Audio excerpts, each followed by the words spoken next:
ਵਾਹਿਗੁਰੂ।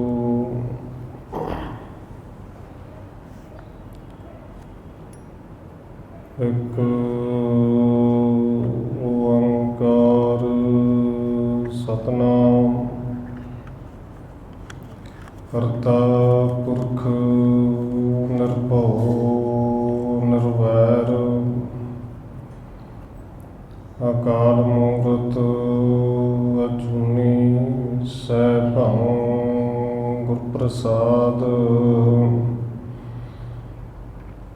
ਜੇਤਾ ਜੀਉ ਪਿੰਡ ਸਭ ਤੇਰਾ ਤੂੰ ਅੰਤਰ ਜਾਮੀ ਪੁਰਖ ਭਗਵਾਨ ਦਾਸਨ ਦਾਸ ਕਹਿ ਜਨ ਨਾਨਕ ਜਿਹਾ ਤੂੰ ਕਰਾਹੇ ਤਿਹਾ ਕਰੀ ਵਖਿਆਣ ਸੁਖੋ ਟਲ ਗੁਰ ਸੇਵੀਐ ਅਹਨਸ ਸਹਿਜ ਸੁਭਾਏ ਦਰਸ਼ਨ ਪਰਸੈ ਗੁਰੂ ਕਾ ਜਨਮ ਮਰਨ ਦੁਖ ਜਾਏ ਹੋਵੈ ਸਿਫਤ ਖਸਮ ਦੀ ਨੂਰ ਅਰਸੋਂ ਪੁਰਸੋਂ ਚਟੀਐ ਤੁਧ ਡਿਠੇ ਸੱਚੇ ਪਾਤਸ਼ਾਹ ਮਲ ਜਨਮ ਜਨਮ ਦੇ ਕੱਟੀਐ ਸੱਜਣ ਸੱਚਾ ਪਾਤਸ਼ਾਹ ਸਿਰ ਸ਼ਾਹ ਦੇ ਸ਼ਾਹ ਜਿਸ ਪਾਸ ਬੈਠਿਆ ਸੋਹੀਐ ਸਭਨਾ ਦਾ ਵੇਸਾ। ਵਾਹਿਗੁਰੂ ਜੀ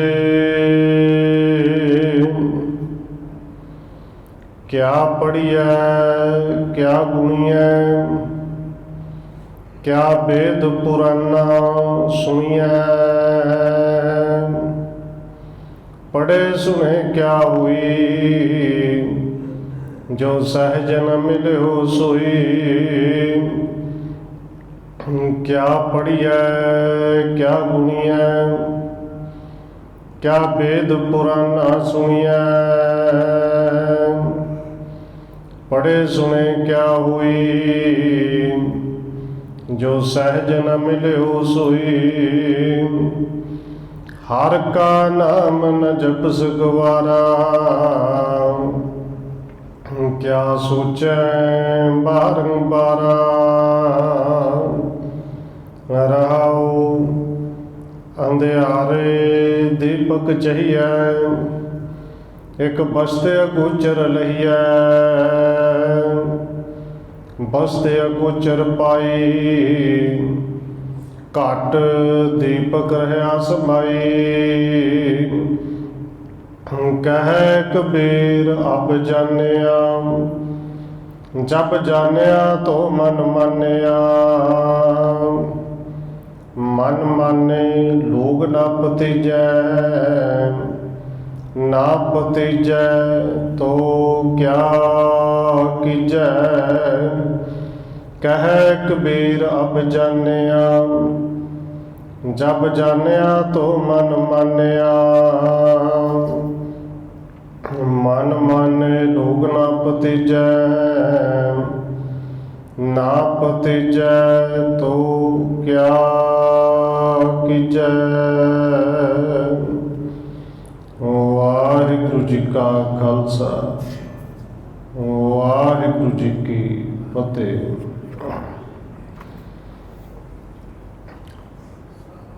ਪਰਮ ਸਨਮਾਨਯੋਗ ਸਤਿਗੁਰੂ ਚਵਰ ਛਤਰ ਤਖਤ ਦੇ ਮਾਲਕ ਹਾਜ਼ਰਾ ਹਜ਼ੂਰ ਜਾਹਰਾ ਜਹੂਰ ਸ਼ਬਦ ਗੁਰੂ ਜੁਗੋਂ ਜੋਗਾ ਟਲ ਸਤਿਗੁਰੂ ਧੰਨ ਸ਼੍ਰੀ ਗੁਰੂ ਗ੍ਰੰਥ ਸਾਹਿਬ ਮਹਾਰਾਜ ਸੱਚੇ ਪਾਤਸ਼ਾਹ ਜੀ ਦੀ ਪਾਵਨ ਪਵਿੱਤਰ ਹਜ਼ੂਰੀ ਅੰਦਰ ਜੁੜ ਬੈਠੇ ਸਤਸੰਗੀ ਜਨੋ ਆਪ ਜੀ ਵਡਭਾਗੀ ਹੋ ਜੋ ਸਤਿਕਾਰਯੋਗ ਧੰਨ ਮਾਤਾ ਰਾਜਕੌਰ ਜੀ ਦੇ ਪਾਵਨ ਸਥਾਨ ਗੁਰਦੁਆਰਾ ਮੰਜੀ ਸਾਹਿਬ ਵਿਖੇ ਅੰਮ੍ਰਿਤ ਵੇਲੇ ਦੇ ਦੀਵਾਨਾਂ ਦੀਆਂ ਹਾਜ਼ਰੀਆਂ ਭਰ ਰਹੇ ਹੋ। ਨਿਤਨੇਮ ਦੀਆਂ ਬਾਣੀਆਂ ਤੋਂ ਉਪਰੰਤ ਆਸਾ ਕੀ ਵਾਰ ਸ਼ਬਦ ਕੀਰਤਨ ਗੁਰੂ ਸਵਾਰੇ ਤੋਂ ਆਪ ਜੀ ਸਰਵਣ ਕਰ ਰਹੇ ਸਵਾਓ। ਰੋਜ਼ਾਨਾ ਦੀ ਤਰ੍ਹਾਂ ਸਤਿਗੁਰੂ ਜੀ ਦੇ ਬਖਸ਼ਿਸ਼ ਕੀਤੇ ਹੋਏ ਪਾਵਨ ਹੁਕਮ ਦੇ ਵਿਚਾਰ ਦੇ ਨਾਲ ਸਾਂਝ ਪਾਉਣ ਤੋਂ ਪਹਿਲਾਂ ਅਸੀਸ ਬਖਸ਼ਿਸ਼ ਕਰੋ ਜੀ। ਰਸਨਾ ਨੂੰ ਕਰੋ ਪਵਿੱਤਰ, ਜਿਤਨੇ ਵੀ ਜੁੜ ਬੈਠੇ ਹੋ ਲਵਾਓ ਹਾਜ਼ਰੀ ਆਖੋ ਜੀ। ਵਾਹਿਗੁਰੂ ਜੀ ਕਾ ਖਾਲਸਾ, ਵਾਹਿਗੁਰੂ ਜੀ ਕੀ ਫਤਿਹ। ਕਿਆ ਪੜੀਐ ਕਿਆ ਗੁਣੀਐ, ਕਿਆ ਵੇਦ ਪੁਰਾਨਾ ਸੁਣੀਐ। ਰਾਗ ਸੋਰਠ, ਬਾਣੀ ਭਗਤ ਕਬੀਰ ਜੀ ਕੀ। ਕਰ ਪਹਿਲਾ ਇਸ ਸਰਲੇਖ ਹੇਠ ਬਾਬਾ ਕਬੀਰ ਜੀ ਦਾ ਪਾਵਨ ਬਚਨ ਅੰਗ ਨੰਬਰ 655 ਅਤੇ 656 ਦੇ ਉੱਤੇ ਸੁਭਾਇਮਾਨ ਹੈ। ਔਰ ਬਾਬਾ ਕਬੀਰ ਜੀ ਨੇ ਅੱਜ ਦੇ ਇਸ ਪਾਵਨ ਹੁਕਮ ਰਾਹੀਂ ਜੋ ਸਾਨੂੰ ਉਪਦੇਸ਼ ਦਿੱਤਾ ਹੈ, ਔਰ ਇਸ ਉਪਦੇਸ਼ ਰਾਹੀਂ ਇੱਕ ਪੜ੍ਹੇ ਲਿਖੇ ਇਨਸਾਨ ਨੂੰ, ਭਗਤ ਜੀ ਇੱਕ ਪੜ੍ਹੇ ਲਿਖੇ ਵਿਦਵਾਨ ਪੰਡਤ ਨੂੰ, ਗੁਣੀ ਗਿਆਨੀ ਨੂੰ ਸਮਝਾ ਰਹੇ ਨੇ।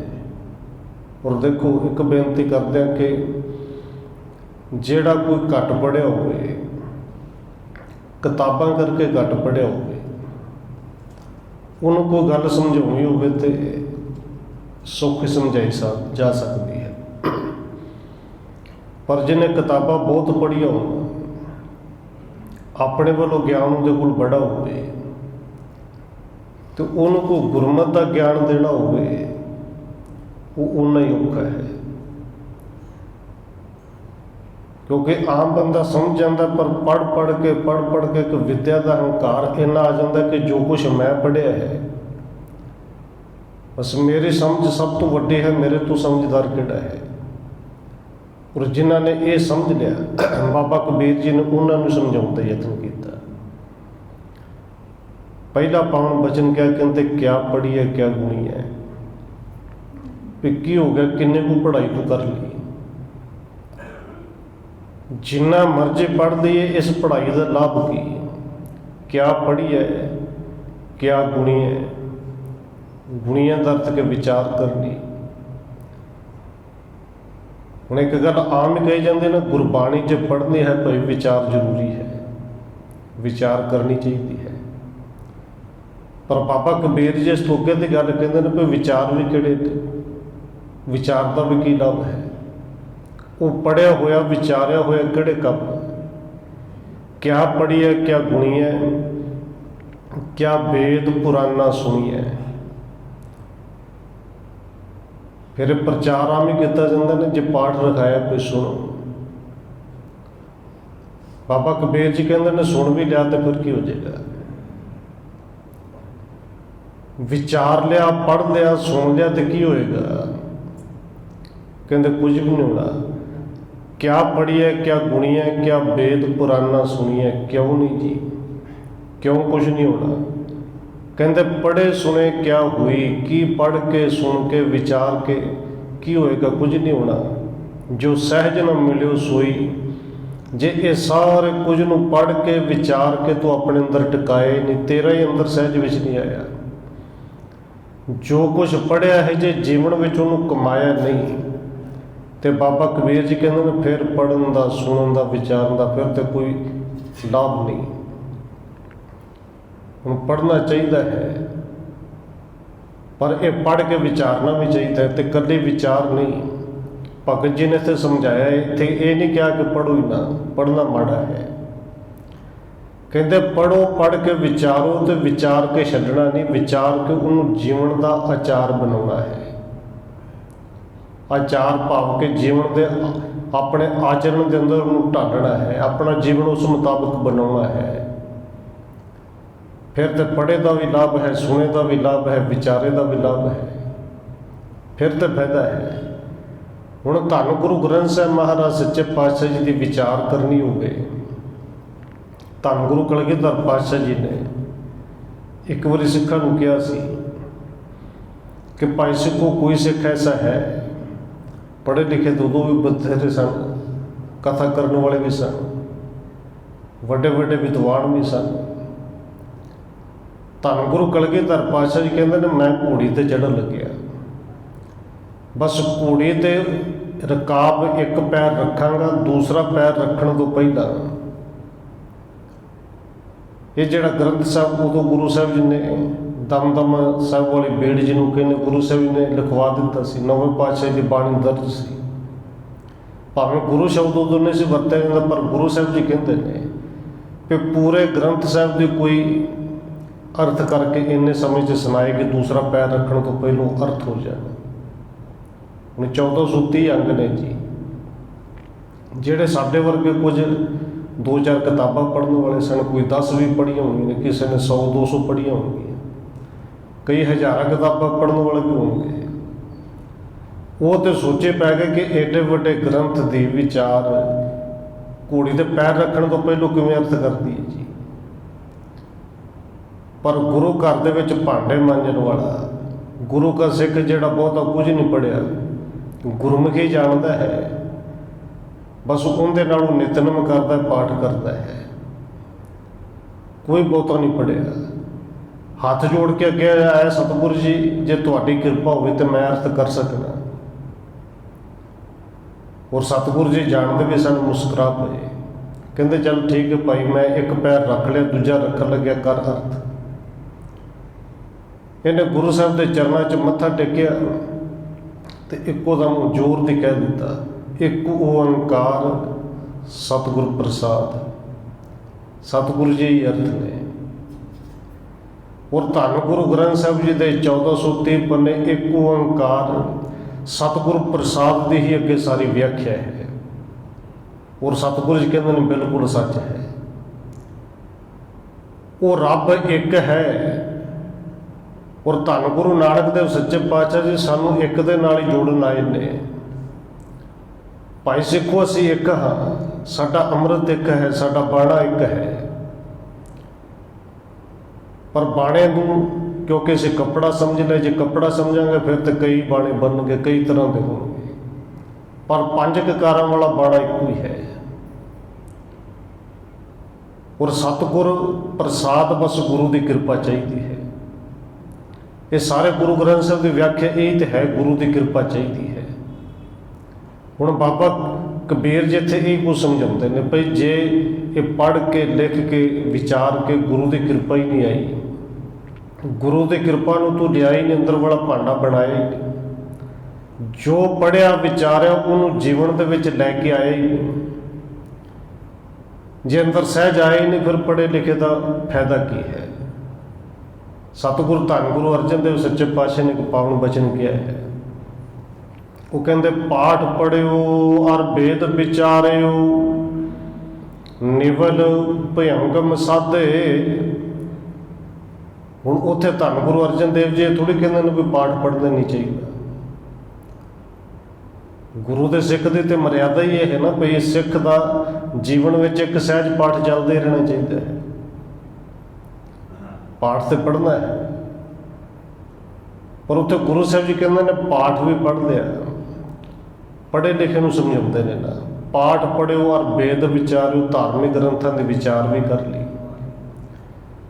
ਔਰ ਉਸ ਸਮੇਂ ਦੇ ਜਿਹੜੇ ਵਿਦਵਾਨ ਸਨ, ਨਿਉਲੀ ਕਰਮ ਕਰਨ ਵਾਲੇ ਪੰਡਿਤ ਬ੍ਰਾਹਮਣ, ਕਹਿੰਦੇ ਨਿਉਲੀ ਕਰਮ ਵੀ ਸਾਰੇ ਕਰ ਲਏ, ਪਰ ਹੋਇਆ ਕੀ, ਨਿਉਲੀ ਕਰਮ ਵੀ ਕੀਤੇ, ਭਯੰਗਮ ਕਰਮ ਵੀ ਕੀਤੇ, ਪਰ 5 ਜਨਾ ਸੋ ਸੰਗ ਨਾ ਛੁਟਕਿਓ, ਅਧਿਕ ਅਹੰਗ ਬੁੱਧ ਬਾਧੇ। ਇਹ ਧਾਰਮਿਕ ਗ੍ਰੰਥਾਂ ਦੇ ਵਿਚਾਰ ਤਿਸ ਕਰਕੇ ਕਰਨਾ ਸੀ, ਪੜ੍ਹਨਾ ਤਿਸ ਕਰਕੇ ਸੀ ਕਿ 5 ਤੋਂ ਖਾੜਾ ਛੁੱਟ ਜਾਏ। ਵੀ ਜੇ ਪਾਠ ਪੜ੍ਹ ਕੇ ਇੰਨੇ ਸਾਲ ਹੋ ਗਏ ਨਿਤਨੇਮ ਕਰਕੇ, ਕਈ ਸਹਿਜ ਪਾਠਾਂ ਦੇ ਤੋਂ ਭੋਗ ਵੀ ਪਾਏ ਹੋਣਗੇ, ਤੇ ਜੇ ਅੰਦਰੋਂ ਕਾਮ ਨੇ ਖਹਿੜਾ ਛੱਡਿਆ ਹੀ ਨਹੀਂ, ਫਿਰ ਬਾਬਾ ਕਬੀਰ ਜੀ ਕਹਿੰਦੇ ਨੇ ਦੱਸੋ ਫਿਰ ਫਾਇਦਾ ਕੀ ਹੋਇਆ, ਫਿਰ ਕੀ ਲਾਭ ਹੋਇਆ। ਇੰਨੇ ਬਾਣੀ ਪੜ੍ਹ ਕੇ जे इन्हां पंजां तो खड़ा ही नहीं छुट्टिया, हुण इहदा मतलब ये नहीं कि शरीर विचों काम ही खत्म हो जाना है, लोभ ही खत्म हो जाना है। बंदे अंदर लोभ ना हो तो बंदा तो वेला होकर बैठ जाए। ये पंज माड़े नहीं, पर जदों हद तो वधदे ने फिर माड़े कर्म करवाउंदे ने। मोह किते माड़ा थोड़ी है, धी पुत्र नाल मोह करना नहीं चाहिए, पर वो मोह माड़ा है जदों धी पुत्र घर परिवार के मोह विच पै गए कि इन्हां नूं सुख देना है, भावें गुआंढी नूं जिन्ना मर्जी दुख दे दें, किसी का खो के लियावा इन्हां नूं सुख मिल जाए, वो मोह माड़ा है। तो गुरु साहब जी कहते जे इहदे तो खड़ा नहीं छुट्टिया तो दस फिर पाठ पढ़न का फिर की लाभ है। पाठ पढ़ियो और वेद विचारियो, निवल भयंकम साधे, पंच जना सु संग न छुटक्यो। तो सगों होया कि ज़्यादा पढ़ गया, अधिक अहंग बुद्ध बाधे, सदों ज़्यादा अहंकार वाली बुद्ध विच बन्निया गया। हुण एक अहंग बुद्ध है तो एक सतगुरु का पावन वचन आता है विवेक बुद्ध। बस इनू पढ़ के यही कुछ चाहिए, अहंग बुद्ध छड्डनी है तो विवेक बुद्ध लेनी है। तो जे विवेक बुद्ध आई नहीं सगों अहंग बुद्ध आ गई तो फिर बाबा कबीर जी कहते दसो फिर पढ़ाई का की फायदा, फिर की लाभ। रहाऊ दी पंक्तियां च कहते जिहड़ी पढ़ाई करके रब भुल जे। पढ़ना तो इस करके सी कि रब की समझ लगे रब है किथे, रब कहते किनू ने, पर कहते जो भुल ही जाए फिर की लाभ। रहाऊ दी पंक्तियां च नाले सुचेत भी किया, कहते हर का नाम न जपस गवारा, हे मूर्ख गवार मना तू हरि परमेश्वर का नाम तो जपी ही नहीं, समझना तो उन्हों से समझे ही नहीं। फिर कहते क्या सोचा बारंबारा, तो जे तेनू समझ लग गई कि नाम तो बिना छुटकारा नहीं, उनके मिलाप तो बिना होर कोई चारा नहीं, तो फिर हले भी बार बार सोचना है। हुण तो ना सोच, हुण तो जप। रहाओ अगे बाबा कबीर जी ने फिर समझाया कि पढ़ के चाहिए की सी, बंदे ने कमाया की। कहते अंधियारे दीपक चाहिए, एक बस्त अगोचर लही है, अंधियारे दीपक चाहिए। भाई हनेरे दे विच दीवा चाहिए है। हुण हनेरे च दीवा चाहिए, दीवा करता की है जी, दीवा चानन करता है ना। हनेरा होया होवे तो कोई ये कही जाए कि दीवा दीवा दीवा दीवा, सारी रात गई जो कि चानन हो जाएगा। जे कोई ये कहे कि दीवे ते मैं फोटो बना दिया, तो फोटो बना के क्या देखो मेरे को दीवा हुण चानन हो जाएगा। तो कदे विचार करके देखो कमरे के विच चानन होएगा दीवे की फोटो बनाने, और कितना करना किते ना किते से काम यही किया। जा तो गुरु साहिबाना की फोटो जिहड़ी एक चित्रकार ने बनाई अपने हिसाब नाल बनाई, असीं फोटो नहीं समझ ले कि शायद गुरु यही है। तो जे फोटो तो थोड़ा बहुता खाड़ा किते छुट्टिया जा छुड़ाया किते प्रचार करके, तो फिर असीं गुरु ग्रंथ साहिब नूं केवल मत्था टेकन तक सीमित रह गए। देखो ये कोई शक नहीं, गुरु ग्रंथ साहिब जी साडे लई दीवा ने, पर दीवे नूं कल्ला मत्था टेक के तो गल नहीं ना बननी। दीवे तो अपने अंदर का दीवा तो जगाउणा पेगा, चानण तो तां ही होएगा। और दीवा गुरु साहब ने क्या ज्ञान भी है। हुण ज्ञान भी बड़ा हो जाए, धन गुरु अर्जन देव सच्चे पातशाह जी ने फिर भी समझाया कि दीवा तो चाहिए है ना, तो दीवे की फोटो बना के गल बननी है, तो ना दीवे नूं मत्था टेक के अंदर चानन होना है। अंदर दीवा आए कि मैं ज्ञान चाहिए है। पर धन गुरु अर्जन देव सच्चे पातशाह जी ने कि जदों हरमंदर साहब की तैयारी होंदी सी, हरमंदर साहब बनया, धन गुरु अर्जन देव सच्चे पातशाह जी हरमंदर साहब में आउंदे ने, रात में एक पंडित मिलिया जिन्हें कि सालग्राम की वो मूर्ति रखी है, पत्थर रखा हुआ है, और धन गुरु अर्जन देव जी नाल विचार कर लगे। विचार कहते बैसा बसाई कर लग गया जी, क्योंकि अंदर अहंग बुद्ध सी ना, पढ़िया लिखिया बहुत सी। कि मेरे वर्गा ज्ञान इन्हों कितने कितने होएगा। उत्ते सतगुरु जी ने पावन वचन भी कहे उस पंडित को संबोधन करते हैं, कहते मुख ते पढ़ता टीका ਸਾਹਿਤ कि एक कला पढ़ता ही नहीं, विचार के अर्थ भी जानता है, बड़े सोहने अर्थ करता है। हुण कथा सोहनी कर लेनी, अर्थ सोहने कर लेने, इहदा मतलब ये नहीं कि वो ज्ञान का दीवा अंदर बाली गया है। सतगुरु कहते पंडित भी बड़ा सोहना टीका करता है जी, अर्थ करता है। मुख ते पढ़ता टीका ਸਾਹਿਤ पर कहते हिरदे राम नहीं पूर्ण रहत, पर अंदर रब का परमेश्वर का नाम ही नहीं, ना ही रहत पूरी है। जो कुछ कहता है, जो कुछ सुनाता है, उन्होंने कमाता नहीं, वो आप नहीं करता। उत्थे सतगुरु जी कहते हैं ये पढ़िया लिखिया विद्वान करता की है। और वो पंडित कह लिए, अज का कथावाचक भाई ग्रंथी सिंह कह लिए, वो मौलवी हो सकता है, किसी भी धर्म का कोई जिहड़ा विद्वान है, पंडित अर्थ पढ़िया लिखिया। तो सतगुरु जी कहते हैं उपदेश करै कर लोक दृढ़ावै। उपदेश करता लोगों को तो गल पक्की करा दी भाई अमृत वेले उठना है, नित्यनेम 5 बाणियां तो करना ही करना है, 7 बाणियां का भी कर तूं, 5 बाणियां का सवेरे, 2 का शामी, पर तू कर। लोगों को तो कह कह के दृढ़ करवा दिता पक्का, लोग तो हो सकता सुन के करन भी लग जाए। पर जे आपने किया गुरु साहब जी फिर सानू भी नाल ही समझाते हैं ना, कहते लोगों को तो पक्का कर दिता, उपदेश करै कर लोक दृढ़ावै, पर अपना कहया आप ना कमावै। जो कुछ आप बोल के लोगों को सुनाया आप तो करते ही नहीं। आप तो हो सकता उठते सूरज चढ़े तो बाद ही हुए, नित्यनेम पता नहीं कदे जपजी साहब भी किया होगा कहना, पर दूजे तो कह दिता। उत्थे गुरु साहब जी कहते ने पंडित वेद विचार पंडित ये केवल फोका ज्ञान इकट्ठा ना कर, इन्हों की विचार कर। तो विचार कहती करनी, विचार करके करना की है, वेद कहते की ने। सतगुरु जी कहते हैं पंडित वेद विचार पंडित मन का क्रोध निवार पंडित। ये पढ़ के तो मन का अंदर का क्रोध जिहड़ा सी उहनूं कढना सी, दूर करना सी। पर सतगुरु जी कहते तू किता कि आगे राखियो सालग्राम मन कीनो दह दिस विसराम। अगे सालग्राम की मूर्ति रखी है तो मन जिहड़ा 10 दिशावां च उड्डिया फिरदा भज्जिया फिरदा है। उत्थे गुरु साहब जी ने समझाया पर उस पंडित नूं, पर उपदेश क्योंकि साडे सारे ने समझा है। गुरु साहब जी कहते ने खट कर्मा और आसन तोती, भागट गृह पढ़ै नित पोथी। कि ये 6 तरह के कर्म भी करता, धोती भी रखता, और भागट गृह पढ़ै नित पोथी। किसी अमीर के घर जाना हो ना पाठ करना, तो फिर सवेरे जाके खड़ा होता है, पोथी कच्छ च मारी होंगी, सवेरे खड़ा होता है।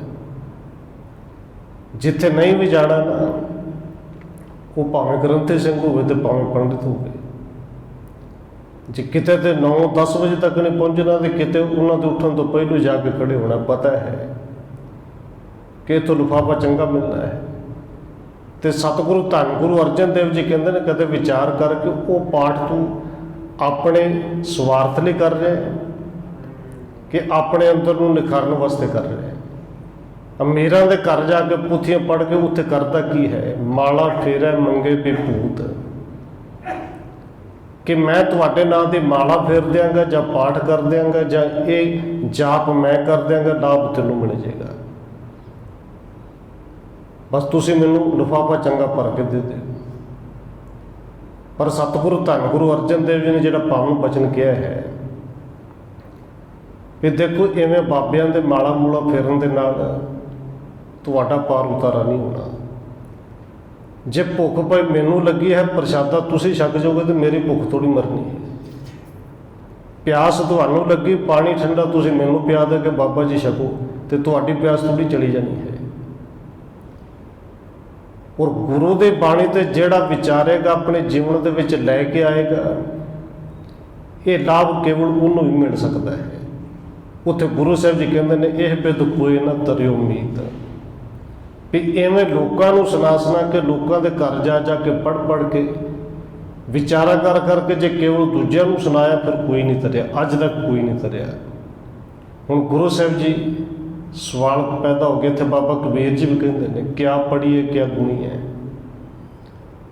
ਫਿਰ ਸਤਿਗੁਰੂ ਜੀ ਪੜ੍ਹਨਾ ਨਹੀਂ ਚਾਹੀਦਾ। ਧੰਨ ਗੁਰੂ ਅਰਜਨ ਦੇਵ ਜੀ ਕਹਿੰਦੇ ਨੇ, ਪਾਠ ਪੜ੍ਹਿਓ ਔਰ ਵੇਦ ਵਿਚਾਰੋ। ਫਿਰ ਪੜ੍ਹਨਾ ਨਹੀਂ ਚਾਹੀਦਾ। ਧੰਨ ਗੁਰੂ ਨਾਨਕ ਦੇਵ ਸੱਚੇ ਪਾਤਸ਼ਾਹ ਨੇ ਇੱਕ ਪਾਵਨ ਬਚਨ ਕਿਹਾ ਹੈ ਕਿ ਨਾ ਹੀ ਬਾਬਾ ਕਬੀਰ ਜੀ ਇਹ ਗੱਲ ਕਹਿੰਦੇ ਨੇ ਵੀ ਨਹੀਂ ਪੜ੍ਹਨਾ ਚਾਹੀਦਾ, ਨਾ ਗੁਰੂ ਅਰਜਨ ਦੇਵ ਜੀ ਨੇ ਗੱਲ ਕਹੀ ਹੈ। ਸਤਿਗੁਰੂ ਜੀ ਕਹਿੰਦੇ ਨੇ, ਭਾਵ ਅਰਥ ਹੈ ਵੀ ਜੋ ਕੁਛ ਪੜ੍ਹਦਾ ਹੈ ਉਹਨੂੰ ਕਮਾ, ਉਹਨੂੰ ਜੀਵਨ ਵਿੱਚ ਲੈ ਕੇ ਆ, ਫਿਰ ਤੇ ਲਾਭ ਹੈ। ਧੰਨ ਗੁਰੂ ਨਾਨਕ ਦੇਵ ਸੱਚੇ ਪਾਤਸ਼ਾਹ ਦਾ ਪਾਵਨ ਬਚਨ ਹੈ। ਜਿੱਥੇ ਪੋਥੀਆਂ ਦੀ ਗੱਲ ਕਰਦੇ ਨੇ, ਉੱਥੇ ਕਹਿੰਦੇ ਨੇ ਪੋਥੀ ਪੁਰਾਣ ਕਮਾਈਏ। ਭਈ ਕੇਵਲ ਪੜ੍ਹਨਾ ਹੀ ਨਹੀਂ, ਕੇਵਲ ਸੁਣਾਉਣਾ ਹੀ ਨਹੀਂ, ਜੋ ਕੁਛ ਉਹਨਾਂ ਦੇ ਵਿੱਚ ਲਿਖਿਆ ਜੀਵਨ ਦੇ ਵਿੱਚ ਲੈ ਕੇ ਆਉਣਾ, ਜੀਵਨ ਉਸ ਮੁਤਾਬਕ ਬਣਾਉਣਾ ਹੈ, ਉਹਨੂੰ ਕਮਾਉਣਾ ਹੈ। ਪੋਥੇ ਪ੍ਰਾਣ ਕਮਾਈਏ। ਫਿਰ ਸਤਿਗੁਰੂ ਜੀ ਨੇ ਪਾਵਨ ਬਚਨ ਉੱਥੇ ਸਮਝਾਏ। ਇੱਥੇ ਬਾਬਾ ਕਬੀਰ ਜੀ ਕਹਿੰਦੇ ਨੇ, ਅੰਧਿਆਰੇ ਦੀਪਕ ਚਾਹੀਏ। ਉਹ ਦੀਪਕ ਕਿਹੜਾ ਹੈ? ਉਹ ਗਿਆਨ ਦਾ ਦੀਪਕ ਮਿਲੇਗਾ ਕਿਵੇਂ? ਧੰਨ ਗੁਰੂ ਨਾਨਕ ਦੇਵ ਸੱਚੇ ਪਾਤਸ਼ਾਹ ਜੀ ਕਹਿੰਦੇ ਨੇ, ਉਹ ਤਰੀਕਾ ਇਹ ਹੈ ਵੀ ਇਹ ਜੋ ਕੁਛ ਪੜ੍ਹਿਆ ਹੈ ਇਹਨੂੰ ਵਿਚਾਰ। ਉੱਥੇ ਕਹਿੰਦੇ ਨੇ, ਪੋਥੇ ਪ੍ਰਾਣ ਕਮਾਈਏ, ਵਿਚਾਰ ਕਰਕੇ ਇਹਨਾਂ ਦੀ ਕਮਾਈ ਵੀ ਕਰ, ਇਸ ਮੁਤਾਬਕ ਚੱਲ ਵੀ। ਫਿਰ ਕਹਿੰਦੇ, ਭਉ ਵੱਟੀ ਇਤ ਤਨ ਪਾਈਏ। ਭਉ ਵੱਟੀ, ਪ੍ਰੇਮ ਦੀ ਵੱਟੀ ਇਸ ਸਰੀਰ ਦੇ ਵਿੱਚ ਪਾ, ਦੀਵਾ ਕਿਤੇ ਬਾਹਰ ਨਹੀਂ ਹੈ, ਤੇਰੇ ਅੰਦਰ। ਬਾਬਾ ਕਬੀਰ ਜੀ ਅੱਗੇ ਜਾ ਕੇ ਪਾਵਨ ਬਚਨ ਕਰਦੇ ਨੇ ਕਿ ਘੱਟ ਦੀਪਕ ਰਹਿਆ ਸਮਾਈ, ਹੈ ਤੇ ਤੇਰੇ ਅੰਦਰ ਹੀ, ਪਰ ਤੈਨੂੰ ਬਾਲਣ ਆ ਜਾਏ। ਕਿਉਂਕਿ ਜੇ ਦੀਵਾ ਬਾਲੇਗਾ ਨਾ, ਤਾਂ ਦੀਵੇ ਨੂੰ ਭਾਵੇਂ ਜਿੰਨੇ ਮਰਜ਼ੀ ਮੱਥੇ ਟੇਕ, ਉਹਦੀ ਫੋਟੋ ਬਣਾਈ ਜਾ, ਫਿਰ ਪ੍ਰਕਾਸ਼ ਹੋਣਾ ਨਹੀਂ, ਚਾਨਣ ਹੋਣਾ ਨਹੀਂ। ਔਰ ਧੰਨ ਗੁਰੂ ਨਾਨਕ ਸਾਹਿਬ ਜੀ ਨੂੰ ਦੀਵਾ ਜਗਾਉਣ ਦੀ ਜੁਗਤ ਦੱਸੀ। ਕਹਿੰਦੇ ਨੇ, ਪੋਥੇ ਪ੍ਰਾਣ ਕਮਾਈਏ, ਭਉ ਵੱਟੇ ਇਤ ਤਨ ਪਾਈਏ। ਹੁਣ ਵੱਟੀ ਪਈ ਹੋਵੇ ਦੀਵੇ ਦੇ ਵਿੱਚ, ਫਿਰ ਅੱਗ ਤੇ ਲਾਉਣੀ ਪੈਂਦੀ ਹੈ ਨਾ। ਸਤਿਗੁਰੂ ਜੀ ਅੱਗ ਕਿਹੜੀ ਲਾਈਏ? ਧੰਨ ਗੁਰੂ ਨਾਨਕ ਸਾਹਿਬ ਜੀ ਕਹਿੰਦੇ ਨੇ, ਸੱਚ ਬੂਝਣ ਆਣ ਜਲਾਈਏ। ਬਸ ਸੱਚ ਦੀ ਸਮਝ ਜਿਹੜੀ ਹੈ ਇਹ ਹੀ ਅੱਗ ਹੈ। ਇਹ ਅੰਦਰਲੇ ਦੀਵੇ ਵਾਸਤੇ ਸੱਚ ਦੀ ਸਮਝ ਇਹੀ ਅੱਗ ਹੈ। ਇਹਦੇ ਨਾਲ ਹੀ ਦੀਵਾ ਬਲੇਗਾ। ਸੱਚ ਬੂਝਣ ਆਣ ਜਲਾਈਏ, ਸੱਚ ਨੂੰ ਸਮਝ ਕੇ ਇਹਨੂੰ ਜਲਾ, ਇਹਨੂੰ ਬਾਲ। ਇਹ ਤੇਲ ਦੀਵਾ ਤਿਉਂ ਜਲੇ, ਕਰ ਚਾਨਣ ਸਾਹਿਬ ਤਿਉਂ ਮਿਲੇ। ਇਹ ਅੰਦਰ ਦਾ ਚਾਨਣ ਤੇ ਕਰਨਾ ਪਏਗਾ, ਔਰ ਆਪ ਹੀ ਕਰਨਾ ਪੈਣਾ। ਗੁਰੂ ਦੇਵੇ ਤੋਂ ਗਿਆਨ ਲੈ ਕੇ ਅੰਦਰ ਦਾ ਦੀਵਾ ਬਾਲਣਾ ਪੈਣਾ ਹੈ। ਔਰ ਬਾਬਾ ਕਬੀਰ ਜੀ ਕਹਿੰਦੇ ਨੇ, ਇਹ ਵਸਤ ਅਗੋਚਰ ਪਾਈ। ਇਹ ਜਿਹੜੀ ਅਗੋਚਰ ਵਸਤ ਸੀ, ਦੀਵਾ ਹੈ ਤੇ ਅੰਦਰ ਸੀ। ਅਗੋਚਰ ਵਸਤੂ ਅੱਜ ਪ੍ਰਾਪਤ ਹੋ ਗਈ, ਗਿਆਨ ਮਿਲ ਗਿਆ। ਕਹਿੰਦੇ ਇੱਕ ਵਸਤ ਅਗੋਚਰ ਰਹੀ ਹੈ, ਇਹ ਅਗੋਚਰ ਵਸਤ ਜਿੱਥੋਂ ਪਹੁੰਚਿਆ ਨਹੀਂ ਜਾਂਦਾ, ਪਰ ਇਹ ਚਾਹੀਦੀ ਹੈ, ਗਿਆਨ ਚਾਹੀਦਾ ਹੈ। ਹੁਣ ਵਸਤ ਅਗੋਚਰ ਪਾਈ, ਬਾਬਾ ਕਬੀਰ ਜੀ ਕਹਿੰਦੇ ਸਾਨੂੰ ਗਿਆਨ ਮਿਲ ਗਿਆ, ਅਗੋਚਰ ਵਸਤੂ ਮਿਲ ਗਈ। ਤੇ ਫਿਰ ਸਮਝਾਉਂਦੇ ਨੇ, ਕਿਤੇ ਬਾਹਰ ਥੋੜ੍ਹੀ ਸੀ, ਘੱਟ ਦੀਪਕ ਰਿਹਾ ਸਮਾਈ। ਹੁਣ ਇਹ ਦੀਪਕ ਕਿਹੜਾ ਹੈ ਜੀ? ਗਿਆਨ ਤੇ ਕਿਤਾਬਾਂ ਵਿੱਚ ਲਿਖਿਆ ਹੋਇਆ ਬੜਾ ਪੜ੍ਹ ਲਿਆ, ਸੰਸਾਰਿਕ ਕਿਤਾਬਾਂ 'ਚੋਂ ਪੜ੍ਹਿਆ, ਧਾਰਮਿਕ ਕਿਤਾਬਾਂ 'ਚੋਂ ਵੀ ਪੜ੍ਹਿਆ, ਪਰ ਇਹ ਦੀਪਕ ਕਿਹੜਾ ਹੈ ਜਿਹਨੂੰ ਸਤਿਗੁਰੂ ਜੀ ਨੇ ਪਾਵਨ ਬਚਨ ਕਹੇ ਨੇ ਕਿ ਕੇਵਲ ਇਹ ਗਿਆਨ ਦੀਆਂ ਗੱਲਾਂ ਕਹਿ ਕੇ ਭਾਈ ਪਿਆਰੇ ਇਨ ਬਿਦ ਤਰਨ ਨਾ ਜਾਈ, ਮੈਂ ਕੀਏ ਕਰਮ ਅਨੇਕਾ। ਇਵੇਂ ਦੇ ਕਰਮ ਤੇ ਬੜੇ ਕੀਤੇ ਔਰ ਅੱਜ ਤੱਕ ਕਰਦੀ ਆਏ, ਪਰ ਸਤਿਗੁਰੂ ਜੀ ਫਿਰ ਕਿਵੇਂ ਕਿਰਪਾ ਕਰੂ, ਅੰਦਰ ਦਾ ਦੀਵਾ ਬਲੇ ਕਿਵੇਂ? ਬਸ ਸਤਿਗੁਰੂ ਧੰਨ ਗੁਰੂ ਅਰਜਨ ਦੇਵ ਦਾ ਪਾਵਨ ਬਚਨ ਹੈ, ਇੱਕ ਅਰਦਾਸ ਕੀਤੀ ਕਿ ਹਾਰ ਪਰਿਓ ਸੁਆਮੀ ਕੈ ਦੁਆਰੇ, ਤੀਜਾ ਬੁੱਧ ਵਿਵੇਕਾ। ਆ ਬੁੱਧ ਵਿਵੇਕ ਹੀ ਉਹ ਦੀਵਾ ਹੈ। ਇੱਕ ਤੇ ਪਾਠ ਪੜ੍ਹ ਕੇ, ਕਿਤਾਬਾਂ ਧਾਰਮਿਕ ਗ੍ਰੰਥ ਪੜ੍ਹ ਕੇ ਅਹੰ ਬੁੱਧ ਆ ਗਈ ਸੀ ਨਾ, ਅਰਦਾਸ ਕਰਕੇ ਹੁਣ ਹਾਰ ਕੇ ਤੇਰੇ ਦੁਆਰ ਤੇ ਆ ਗਿਆ, ਕਿਰਪਾ ਕਰੋ ਵਿਵੇਕ ਬੁੱਧ ਦਿਓ। ਹੁਣ ਇਹ ਵਿਵੇਕ ਬੁੱਧ ਕੀ ਹੈ ਜੀ? ਦੇਖੋ ਸਤਿਗੁਰੂ ਜੀ ਨੇ ਕਿਰਪਾ ਕੀਤੀ, ਜਦੋਂ ਆਪਾਂ ਅਰਦਾਸ ਕਰਨੇ ਆ, ਅਰਦਾਸ ਦੇ ਵਿੱਚ ਜਦੋਂ ਆਪਾਂ ਦਾਨ ਮੰਗਦੇ ਹਾਂ, ਇੱਕ ਤੇ ਖਾਲਸੇ ਪੰਥ ਲਈ ਮੰਗਦੇ ਹਾਂ, ਤੇ ਜਦੋਂ ਸਿੱਖਾਂ ਦੀ ਅਰਦਾਸ ਆਪਾਂ ਮੰਗਦੇ ਦਾਨ ਮੰਗਦੇ ਹਾਂ, ਜਿਹਨੂੰ 7 ਦਾਨ ਕਿਹਾ, ਉਹਨਾਂ ਵਿੱਚੋਂ ਪਹਿਲਾ ਦਾਨ ਹੈ ਸਿੱਖਾਂ ਨੂੰ ਸਿੱਖੀ ਦਾਨ, ਕੇਸ ਦਾਨ, ਤੇ ਅੱਗੇ ਹੈ ਵਿਵੇਕ ਦਾਨ। ਹੁਣ ਵਿਵੇਕ ਦਾਨ ਹੈ ਕਿ ਵਿਵੇਕ ਹੈ ਕਿ ਮੰਗ ਤੇ ਲਿਆ, ਪਰ ਸਮਝਦੇ ਹੋਏ ਵਿਵੇਕ ਕਹਿੰਦੇ ਕਿਹਨੂੰ ਨੇ? ਪੂਰੇ ਗੁਰੂਆਂ ਪਿਆਰੇ ਨੇ ਇਹਦੇ ਅਰਥ ਕੀਤੇ। ਵਿਵੇਕ ਨੂੰ ਜਦੋਂ ਸੰਧੀ ਸਿਰ ਕਰਦੇ ਨੇ, ਬਿਬ ਏਕ, ਬਿਬ ਦਾ ਅਰਥ ਹੁੰਦਾ 2 ਤੇ ਏਕ ਦਾ ਅਰਥ 1। ਇਹ ਗੁਰੂ ਤੋਂ ਦਾਨ ਮੰਗਣਾ ਹੈ ਕਿ ਇਹ ਜਿਹੜੀ ਦਵੈਸ਼ ਵਾਲੀ ਮੱਤ ਹੈ, ਬਸ ਇਹ ਇੱਕ ਦੇ ਨਾਲ ਜੁੜ ਜੇ, ਇਹ ਅੰਦਰੋਂ ਬਿਬ ਖਤਮ ਹੋ ਜਾਏ, ਬਸ ਇੱਕੋ ਹੀ ਮੱਤ ਰਹਿ ਜੇ, ਤੇ ਉਹ ਮੱਤ ਹੋਵੇ ਗੁਰਮਤ। ਹੁਣ ਵਿਵੇਕ ਮੱਤ, ਵਿਵੇਕ ਬੁੱਧ ਕਹਿੰਦੇ ਕਿਹਨੂੰ ਨਾ ਕਿ ਅੰਦਰੋਂ ਇਹ ਸਮਝ ਲੱਗੇ ਚੰਗਾ ਕੀ ਹੈ ਤੇ ਮੰਦਾ ਕੀ ਹੈ। ਔਰ ਵੈਸੇ ਇਸ ਬੁੱਧ ਦੇ ਸਮੇਂ ਮੁਤਾਬਕ ਜਿਹੜੀ ਬੁੱਧ ਹੈ ਉਹ ਬਦਲਦੀ ਹੈ। ਔਰ ਗੁਰਮਤ ਵਿੱਚ ਇਸ ਤਰ੍ਹਾਂ ਵੀ ਕਿਹਾ ਗਿਆ ਹੈ, ਇਹ ਬੁੱਧ ਸਿਆਣਪ ਕੁਛ ਹੋਰ ਹੈ, ਬੁੱਧ ਕੁਛ ਹੋਰ ਹੈ। ਬੁੱਧ ਛੋਟੇ ਬੱਚੇ ਕੋਲ ਵੀ ਹੈ, ਉਹਨੂੰ ਬਾਲ ਬੁੱਧ ਕਿਹਾ, ਪਰ ਬਾਲ ਬੁੱਧ ਦੇ ਵਿੱਚ ਸੁੱਖ ਬੜੇ ਨੇ। ਮਾਂ ਵੀ ਲਾਡ ਲਗਾਉਂਦੀ ਹੈ, ਬਾਪੂ ਵੀ ਉਂਗਲ ਫੜ ਕੇ ਤੋਰੀ ਫੇਰੀ ਰੱਖਦਾ ਹੈ। ਬਾਲ ਬੁੱਧ ਹੋਵੇ ਤੇ ਸੁੱਖ ਬੜੇ ਨੇ। ਇੱਕ ਫਿਰ ਬੁੱਧ ਹੁੰਦੀ ਚੰਚਲ ਬੁੱਧ, ਜਿਹਨੂੰ ਲੋਕ ਕਹਿੰਦੇ ਚਲਾਕੀਆਂ ਬੜੀਆਂ ਕਰਦਾ ਹੈ। ਔਰ ਚਲਾਕੀਆਂ ਬਹੁਤਾ ਸਮਾਂ ਚੱਲਦੀਆਂ ਨਹੀਂ, ਸਮਝ ਲੋਕਾਂ ਨੂੰ ਲੱਗ ਜਾਂਦੀ ਹੈ। ਤੇ ਚੰਚਲ ਬੁੱਧ ਦੇ ਵਿੱਚੋਂ ਸੁੱਖ ਕਦੇ ਨਹੀਂ ਮਿਲਦੇ, ਲੋਕੀ ਦੁਦਕਾਰਦੇ ਨੇ। ਬਾਲ ਬੁੱਧ, ਚੰਚਲ ਬੁੱਧ, ਤੇ ਇੱਕ ਬੁੱਧ ਹੈ ਅਹੰ ਬੁੱਧ। ਤੇ ਉਹ ਅਹੰ ਬੁੱਧ, ਹੰਕਾਰ ਵਾਲੇ ਬੁੱਧ ਹੁੰਦੇ ਜਦੋਂ ਬਹੁਤ ਜ਼ਿਆਦਾ ਪੜ੍ਹ ਲਿਖ ਜਾਏ ਕਿ ਮੇਰੇ ਵਰਗਾ ਵਿਦਵਾਨ ਕੌਣ। ਔਰ ਸਤਿਗੁਰੂ ਜੀ ਨੇ ਪਾਵਨ ਬਚਨ ਬਾਣੀ ਦੇ ਵਿੱਚ ਕਹੇ ਨੇ ਕਿ ਪਾਇਓ ਬਾਲ ਬੁੱਧ ਸੁਖ ਰੇ, ਬਾਲਕ ਬੁੱਧ ਲੈ ਕੇ ਗੁਰੂ ਚਰਨਾਂ ਵਿੱਚ ਆਏਗਾ ਤੇ ਸੁੱਖ ਮਿਲਣਗੇ। ਔਰ ਗੁਰੂ ਸਾਹਿਬ ਜੀ ਕਿਰਪਾ ਵੀ ਕਰਦੇ ਨੇ। ਬੱਚੇ ਨੂੰ ਮਾਂ ਪਿਓ ਝਿੜਕਦੇ ਨੇ, ਔਰ ਝਿੜਕਦੇ ਕਿਉਂ ਨੇ? ਕਿ ਕੋਈ ਗਲਤ ਕੰਮ ਨਾ ਕਰੇ, ਮਾੜੇ ਪਾਸੇ ਨਾ ਜਾਵੇ। ਤੇ ਉਹ ਭਾਗਾਂ ਵਾਲੇ ਨੇ ਜਿਨ੍ਹਾਂ ਨੂੰ ਝਿੜਕ ਗੁਰੂ ਦੀ ਮਿਲਦੀ ਹੈ, ਕਿਉਂਕਿ ਮਾਂ ਪਿਓ ਵੀ ਬੱਚੇ ਨੂੰ ਉਦੋਂ ਤੱਕ ਝਿੜਕਦੇ ਨੇ ਜਦੋਂ ਤੱਕ ਉਹ ਝਿੜਕ ਸੁਣਦਾ ਹੈ। ਤੇ ਜਦੋਂ ਪਤਾ ਲੱਗੇ ਕਿ ਹੁਣ ਇਹਨੇ ਸਾਡੀ ਗੱਲ ਸੁਣਨੀ ਨਹੀਂ, ਮਾਂ ਪਿਓ ਕਹਿਣੇ ਛੱਡ ਦਿੰਦੇ ਨੇ, ਕਿਉਂ ਮਾਰਨੀ ਨਹੀਂ ਝਿੜਕਾਂ। ਗੁਰੂ ਸਾਹਿਬ ਜੀ ਝਿੜਕ ਮਿੱਠੀ ਲੱਗਦੀ ਹੈ, ਗੁਰੂ ਸਾਹਿਬ ਦੀ ਝਿੜਕਾਂ ਉਦੋਂ ਤੱਕ ਦੇਣਗੇ ਜਦੋਂ ਤੱਕ ਅਸੀਂ ਸੁਣਨ ਲਈ ਤਿਆਰ ਹਾਂ। ਬਾਲ ਬੁੱਧ ਲੈ ਕੇ ਆਈਏ ਤੇ ਗੁਰੂ ਸਾਹਿਬ ਜੀ ਕਹਿੰਦੇ ਨੇ ਸੁੱਖ ਮਿਲਦੇ ਨੇ। ਪਾਇਓ ਬਾਲ ਬੁੱਧ ਸੁਖ ਰੇ, ਤੇ ਅੱਗੇ ਚੰਚਲ ਮੱਤ ਦੀ ਗੱਲ ਕੀਤੀ, ਕਹਿੰਦੇ ਚੰਚਲ ਚਪਲ ਬੁੱਧ ਕਾ ਖੇਲ। ਫਿਰ ਤੇ ਚਲਾਕੀਆਂ ਕਰਦੇ, ਬੁੱਧ ਦਿਮਾਗ ਦੇ ਨਾਲ ਖੇਡਦਾ ਹੈ। ਪਰ ਧੰਨ ਗੁਰੂ ਅਮਰਦਾਸ ਜੀ ਦੇ ਪਾਵਨ ਬਚਨ ਨੇ ਇਹ ਮਨ ਚੰਚਲਾ ਚਤੁਰਾਈ ਕਿਨੇ ਨਾ ਪਾਇਆ। ਇੱਥੇ ਤੇ ਚਤੁਰਾਈਆਂ ਅਸੀਂ ਕਰ ਲਾਂਗੇ ਕਿ ਤੁਸੀਂ ਸਾਨੂੰ ਇੰਨੀ ਭੇਟਾ ਦੇ ਦਿਓ, ਪਾਠ ਅਸੀਂ ਕਰ ਦਿਆਂਗੇ, ਮਿਲ ਤੁਹਾਨੂੰ ਜਾਏਗਾ। ਪਰ ਕੋਈ ਚੰਚਲ ਮੱਤ ਨਾਲ, ਚਲਾਕੀਆਂ ਨਾਲ ਮਿਲਦਾ ਨਹੀਂ। ਔਰ ਅਹਿਮ ਬੁੱਧ ਜਿਹੜੀ ਹੈ ਉਹਦੇ ਨਾਲ ਤੇ ਕਦੇ ਵੀ ਨਹੀਂ ਮਿਲਦਾ। ਸਤਿਗੁਰੂ ਦੇ ਪਾਵਨ ਬਚਨ ਹੈ, ਉਹ ਅਹਿਮ ਬੁੱਧ ਕਿਵੇਂ ਆਉਂਦੀ? ਇਹਨਾਂ ਧਾਰਮਿਕ ਗ੍ਰੰਥਾਂ ਨੂੰ ਪੜ੍ਹ ਕੇ ਪੜ੍ਹਿਆ ਬੜਾ, ਤੇ ਪੜ੍ਹ ਕੇ ਅੰਦਰ ਆਇਆ ਕਿ ਹਮ ਪੜ ਕਬ ਕੁਲੀਨ, ਹਮ ਪੰਡਿਤ ਹਮ ਜੋਗੀ ਸੰਨਿਆਸੀ।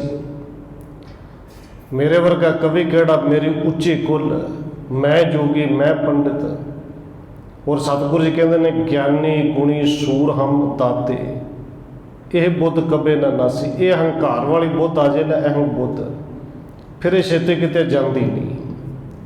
ਹੁਣ ਸਤਿਗੁਰੂ ਜੀ ਕਿਰਪਾ ਕਰਦੇ ਨੇ, ਇੱਥੇ ਵਿਚਾਰ ਕਰਕੇ ਬਾਬਾ ਕਬੀਰ ਜੀ ਕਹਿੰਦੇ ਨੇ ਭਾਈ ਉਹ ਜਿਹੜਾ ਦੀਪਕ ਹੈ, ਦੀਵਾ ਹੈ, ਉਹ ਵਿਵੇਕ ਬੁੱਧ ਵਾਲਾ ਹੈ, ਔਰ ਕਿਤੇ ਦੂਰ ਨਹੀਂ ਹੈ, ਅੰਦਰ ਹੀ। ਘੱਟ ਦੀਪਕ ਰਿਹਾ ਸਮਾਈ, ਇਸ ਦੀਵੇ ਨੂੰ ਬਾਲਣ ਦਾ ਜਗਾਉਣ ਦਾ ਤਰੀਕਾ ਧੰਨ ਗੁਰੂ ਨਾਨਕ ਸਾਹਿਬ ਨੇ ਦੱਸਿਆ ਵੀ ਭਉ ਦੀ ਵੱਟੀ ਪਾ, ਪ੍ਰੇਮ ਦੇ ਨਾਲ ਅੰਦਰ ਦਾ ਦੀਵਾ ਬਲੇਗਾ। ਇਹ ਕੇਵਲ ਅਰਦਾਸ ਕਰੇ ਜਾਣ ਨਾਲ ਕਿ ਵਿਵੇਕ ਬੁੱਧ ਦਿਓ, ਵਿਵੇਕ ਬੁੱਧ ਦਿਓ, ਫਿਰ ਨਹੀਂ ਮਿਲਣੀ। ਦੀਵਾ ਕਹਿਣ ਦੇ ਨਾਲ ਚਾਨਣ ਨਹੀਂ ਹੋਣਾ। ਵਿਵੇਕ ਬੁੱਧ ਲਈ ਅਰਦਾਸ ਕਰ, ਇਸ ਦੀਵੇ ਨੂੰ ਬਾਲ, ਵਿਵੇਕ ਬੁੱਧ ਕਿਤੇ ਬਾਹਰ ਨਹੀਂ, ਤੇਰੇ ਅੰਦਰ ਹੈ। ਇਹ ਵਿਵੇਕ ਬੁੱਧ ਆਏਗੀ। ਤੇ ਜੇ ਵਿਵੇਕ ਬੁੱਧ ਨਹੀਂ, ਫਿਰ ਅਹੰਕ ਬੁੱਧ ਹੈ। ਤੇ ਜਦੋਂ ਅਹੰਕ ਬੁੱਧ ਹੁੰਦੀ, ਉਦੋਂ ਬਾਬਾ ਕਬੀਰ ਜੀ ਕਹਿੰਦੇ ਨੇ, ਫਿਰ ਕਿਆ ਪੜ੍ਹੀਏ, ਕਿਆ ਗੁਣੀਏ, ਕਿਆ ਵੇਦ ਪੁਰਾਨਾ ਸੁਣੀਏ। ਅਖੀਰਲੇ ਪਦ ਵਿੱਚ ਬਾਬਾ ਕਬੀਰ ਜੀ ਬਖਸ਼ਿਸ਼ ਫਿਰ ਕਰਦੇ ਨੇ, ਕਹਿ ਕਬੀਰ ਅਬ ਜਾਣਿਆ, ਜਬ ਜਾਣਿਆ ਤੂੰ ਮਨ ਮਾਨਿਆ। ਬਾਬਾ ਕਬੀਰ ਜੀ ਕਹਿੰਦੇ ਨੇ, ਉਹ ਅਗੋਚਰ ਵਸਤ ਅੰਦਰੋਂ ਮਿਲੀ, ਉਹ ਦੀਵਾ ਅੰਦਰ ਦਾ ਜਗਿਆ, ਗਿਆਨ ਆਇਆ, ਤਾਂ ਇਸ ਗੱਲ ਨੂੰ ਸਮਝਿਆ, ਤਾਂ ਇਹ ਜਾਣਿਆ। ਕਹਿ ਕਬੀਰ ਅਬ ਜਾਣਿਆ। ਤੇ ਜਦੋਂ ਉਸ ਰੱਬ ਦੇ ਬਾਰੇ ਜਾਣਿਆ ਕਿ ਰੱਬ ਕਿਤੇ ਹੋਰ ਥਾਂ ਤੇ ਨਹੀਂ, ਸਾਡੇ ਅੰਦਰ ਹੈ, ਸਭ ਦੇ ਵਿੱਚ ਹੈ। ਕਹਿੰਦੇ ਜਬ ਜਾਣਿਆ ਤੋ ਮਨ ਮੰਨਿਆ, ਫਿਰ ਮਨ ਵੀ ਜਦ ਮੰਨ ਗਿਆ। ਕਿਉਂਕਿ ਇਹ ਇੱਕ ਤੇ ਅਸੀਂ ਸੁਣਨਾ ਹੈ ਨਾ, ਕੇਵਲ ਸੁਣਨਾ ਤੇ ਸੁਣਨਾ ਕਿ ਹਾਂ ਜੀ ਰੱਬ ਸਭ ਵਿੱਚ ਹੁੰਦਾ ਹੈ, ਪਰ ਹਕੀਕਤ ਹੈ ਕਿ ਜਿੰਨੇ ਆਪਾਂ ਬੈਠੇ ਹਾਂ, ਸੁਣ ਰਹੇ ਹਾਂ, ਇਸ ਗੱਲ ਨੂੰ ਆਪਾਂ ਮੰਨਦੇ ਤੇ ਕੋਈ ਨਹੀਂ। ਉਹ ਤੇ ਕਹਿ ਦਈਏ ਰੱਬ ਸਭ ਦੇ ਵਿੱਚ ਹੈ, ਪਰ ਮੰਨਦੇ ਨਹੀਂ ਨਾ ਇਸ ਗੱਲ ਨੂੰ, ਮੰਨਦਾ ਕਿ ਰੱਬ ਸਾਡੇ ਵਿੱਚ ਵੀ ਹੋ ਸਕਦਾ ਹੈ। ਰੱਬ ਕਿਸੇ ਐਵੇਂ ਦੇ ਬੰਦੇ ਵਿੱਚ ਵੀ ਹੋ ਸਕਦਾ ਜਿਹੜਾ ਸਾਨੂੰ ਸਭ ਤੋਂ ਹੀ ਮਾੜਾ ਲੱਗਦਾ ਹੋਵੇ। ਪਰ ਬਾਬਾ ਕਬੀਰ ਜੀ ਕਹਿੰਦੇ ਵੀ ਮੇਰਾ ਮਨ ਤੇ ਮੰਨ ਗਿਆ ਹੈ ਕਿ ਇਬੈ ਬੈਠਲ ਉਬੈ ਬੈਠਲ, ਬੈਠਲ ਬਿਨ ਸੰਸਾਰ ਨਹੀਂ। ਰੱਬ ਤੋਂ ਬਿਨਾਂ ਕੁਝ ਹੈ ਹੀ ਨਹੀਂ, ਸਾਰੇ ਪਾਸੇ ਹੈ। ਹੁਣ ਅੱਗੇ ਬਖਸ਼ਿਸ਼ ਫਿਰ ਕਰਦੇ ਨੇ, ਜਦੋਂ ਮਨ ਮੰਨ ਜੇ ਤੇ ਸੰਸਾਰ ਦੇ ਵਿੱਚ ਇਹ ਨਹੀਂ ਕਿ ਬੜਾ ਸੌਖਾ ਕੰਮ ਹੋ ਗਿਆ। ਕਹਿੰਦੇ ਮੁਸੀਬਤਾਂ ਹੋਰ ਆਉਂਦੀਆਂ ਨੇ, ਔਰ ਕਈ ਵਾਰੀ ਉਲਾਂਭੇ ਮਿਲਦੇ ਨੇ। ਇੰਨਾ ਨਿਤਨਮ, ਇੰਨਾ ਪਾਠ, ਫਿਰ ਵੀ ਸਾਰੇ ਦੁੱਖ ਸਾਡੇ ਕੋਲ ਹੀ ਆ ਗਏ। ਇੱਥੇ ਦੁੱਖ ਭਾਵੇਂ ਸਰੀਰਕ ਨਹੀਂ, ਪਰ ਬਾਬਾ ਕਬੀਰ ਜੀ ਕਹਿੰਦੇ ਹੁੰਦੇ ਬੜੇ ਨੇ ਕਿ ਮਨ ਮਾਨੇ ਲੋਕ ਨਾ ਭਤੀਜੈ। ਲੋਕ ਨਹੀਂ ਖੁਸ਼ ਹੁੰਦੇ, ਔਰ ਦੁਨੀਆ ਦੇ ਵਿੱਚ ਸਾਰਾ ਜਿਤਨਾ ਵੀ ਜ਼ੋਰ ਹੈ, ਸਾਰਾ ਲੱਗਦਾ ਇਸੇ ਕਰਕੇ ਹੈ ਕਿ ਲੋਕ ਕਿਵੇਂ ਖੁਸ਼ ਹੋਣ ਸਾਡੇ ਤੋਂ। ਬਸ ਲੋਕਾਂ ਨੂੰ ਖੁਸ਼ ਕਰਨਾ ਹੈ। ਫਿਰ ਲੋਕਾਂ ਨੂੰ ਖੁਸ਼ ਕਰਨ ਲਈ ਭਾਵੇਂ ਪਤਾ ਵੀ ਹੈ, ਸਮਝ ਵੀ ਹੈ ਗੁਰਮਤਿ ਕੀ ਹੈ, ਪਰ ਉਸ ਦੇ ਮੁਤਾਬਕ ਨਾ ਚੱਲਣਾ ਹੈ, ਨਾ ਕਿਸੇ ਨੂੰ ਚੱਲਣ ਦੇਣਾ ਹੈ, ਨਾ ਕਿਸੇ ਨੂੰ ਸੁਣਾਉਣਾ ਹੈ, ਤੇ ਨਾ ਉਹ ਆਪ ਕਰਨਾ ਹੈ। ਹੁਣ ਬਾਬਾ ਕਬੀਰ ਜੀ ਕਹਿੰਦੇ ਮਨ ਮਾਨੇ ਲੋਕ ਨਾ ਭਤੀਜੇ। ਲੋਕ ਨਹੀਂ ਖੁਸ਼ ਹੁੰਦੇ, ਪਰ ਬਾਬਾ ਕਬੀਰ ਜੀ ਕੋਲ ਤਾਂ ਵਿਸ਼ਵਾਸ ਸੀ। ਉਹਨਾਂ ਨੇ ਕਹਿ ਦਿੱਤਾ ਕਿ ਨਾ ਭਤੀਜੈ ਤੋ ਕਿਆ ਕੀਜੈ। ਭਈ ਲੋਕ ਨਹੀਂ ਭਤੀਜਦੇ, ਨਹੀਂ ਖੁਸ਼ ਹੁੰਦੇ, ਤੇ ਨਾ ਮੈਂ ਕੀ ਕਰਾਂ। ਬਸ ਗੁਰੂ ਕੇ ਸਿੱਖ ਕੋਲ ਇਹ ਵਿਸ਼ਵਾਸ, ਇਹ ਇਰਾਦਾ, ਇਹ ਭਰੋਸਾ ਹੋਣਾ ਚਾਹੀਦਾ ਕਿ ਗੁਰਮਤਿ ਨੇ ਸਾਨੂੰ ਜੋ ਸਮਝਾ ਦਿੱਤਾ, ਭਈ ਲੋਕ ਨਹੀਂ ਮੰਨਦੇ ਤੇ ਨਾ ਮੰਨਣਾ। ਔਰ ਕਈ ਵਾਰੀ ਬੇਨਤੀ ਕੀਤੀ ਹੈ, ਲੋਕ ਨਹੀਂ ਮੰਨਦੇ, ਭਾਵੇਂ ਕਿਤੇ ਨਾ ਕਿਤੇ ਆਪ ਇਸ ਗੱਲ ਦੀ ਸਮਝ ਆ ਜਾਏ ਕਿ ਕੋਈ ਵੀ ਰੇਣਾ ਕਰਾਉਣ ਦੀ ਲੋੜ ਨਹੀਂ, ਗੁਰੂ ਸਾਹਿਬ ਦੇ ਕੋਲ ਅੰਤਿਮ ਅਰਦਾਸ ਕਰ ਦਿੱਤੀ ਹੈ, ਪਰ ਲੋਕ ਨਹੀਂ ਨਾ ਮੰਨਦੇ। ਮਾਮੀਆਂ ਮਾਸੀਆਂ ਨਹੀਂ ਮੰਨਦੀਆਂ, ਗੁਆਂਢੀ ਕਹਿੰਦੇ ਨੇ ਵੀ ਰੇਣਾ ਨਹੀਂ ਕਰਾਉਣਾ, ਸਾਲ ਹੋ ਚੱਲਿਆ। ਫਿਰ ਕਿਤੇ ਨਾ ਕਿਤੇ ਜਦੋਂ ਸਾਡੇ ਅੰਦਰ ਇਹ ਡਰ ਪੈਂਦਾ, ਇਹਨਾਂ ਦਾ ਮਤਲਬ ਮਨ ਮੰਨਿਆ ਨਹੀਂ। ਲੋਕਾਂ ਨੂੰ ਖੁਸ਼ ਕਰਨ ਵਾਸਤੇ ਫਿਰ ਕਰਨਾ ਹੈ। ਨਹੀਂ, ਬਾਬਾ ਕਬੀਰ ਜੀ ਕਹਿੰਦੇ ਨੇ ਭਾਈ ਨਹੀਂ, ਲੋਕ ਨਹੀਂ ਮੰਨਦੇ ਤੇ ਨਾ ਸੀ, ਮੇਰਾ ਮਨ ਮੰਨ ਗਿਆ ਹੈ ਨਾ, ਬਸ ਮੈਂ ਉਹ ਹੀ ਕਰਨਾ ਜੋ ਮੇਰੇ ਗੁਰੂ ਨੇ ਕਹਿਣਾ। ਔਰ ਗੁਰੂ ਸਾਹਿਬ ਨੇ ਸਾਨੂੰ ਕਿਹਾ ਹੈ, ਜੋ ਗੁਰ ਕਹੇ ਸੋਈ ਭਨ ਮਾਨੋ। ਪੜ੍ਹ ਅਸੀਂ ਜ਼ਰੂਰ ਲੈਂਦੇ ਹਾਂ, ਸਤਿਗੁਰੂ ਜੀ ਕਿਰਪਾ ਕਰਨ, ਕਦੇ ਵਿਚਾਰੀਏ ਵੀ, ਇਹਨੂੰ ਕਦੇ ਸਮਝੇ ਵੀ, ਆਪਣੀ ਸਮਝ ਵਿੱਚ ਲੈ ਕੇ ਵੀ ਆਈਏ। ਹੋਈਆਂ ਭੁੱਲਾਂ ਦੀ ਖਿਮਾ। ਆਓ 1-2 ਮਿੰਟ ਹੋਰ ਰਸਨਾ ਦੇ ਨਾਲ ਹਾਜ਼ਰੀ ਲਵਾਈਏ, ਫਿਰ ਸਮਾਪਤੀ ਹੈ ਜੀ। ਵਾਹਿਗੁਰੂ ਵਾਹਿਗੁਰੂ।